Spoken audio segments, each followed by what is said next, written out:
মরিচার দ্বারা ওই যে পানি, ওই পানি, হ্যাঁ হ্যাঁ, ওই পানি থেকে শুরু। এটা একটা ডাঁড়া, ওই যে আইল, আর এটা বিশাল ডাঁড়া। আমরা এখানে হেলতাম, এই ডাঁড়াটা যায় ওই যে স্লুইস গেটে লেগে গেছে।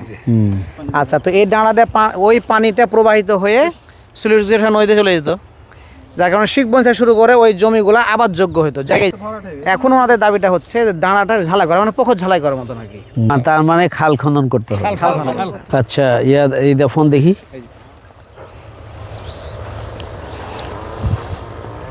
আসসালামু আলাইকুম। যে মরিচার বিলে আসছি, ওখানে একটা দাঁড়া আছে, এটা একটা খাল, সেই শিবগঞ্জ থেকে এই খাল চলে আসছে। তো দীর্ঘদিন এই খালটা কোনো খনন নাই বা কোনো ঝালাই নাই। দাঁড়াটা পানি আসতে না পারার কারণে, এগুলো বন্ধ হয়ে যাওয়ার কারণে, পানি আসতে না পারার কারণে আবার ওখানে বিস্তীর্ণ জমি আবার পানিতে ডুবে আছে। তো দাঁড়াটা যদি ক্লিন করা যায় তাহলে ওই পানিগুলো মানে এখান দিয়ে নেমে আসবে, দিয়ে স্লুইস গেট দিয়ে নদীতে চলে যাবে।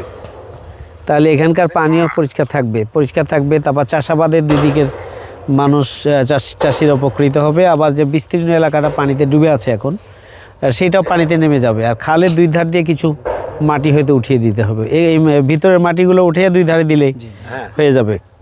তো এখন এইটা আপনি একটু সরেজমিনে আসবেন এইটা। আর ওই যে খাল খননের জন্য তো কিছু প্রকল্প জমা দেওয়ার কথা না, এইটাকে একটু এর মধ্যে দিয়ে দিতে হবে। খুব ভালো জায়গায় এখানে যে এরকম একটা খাল আছে,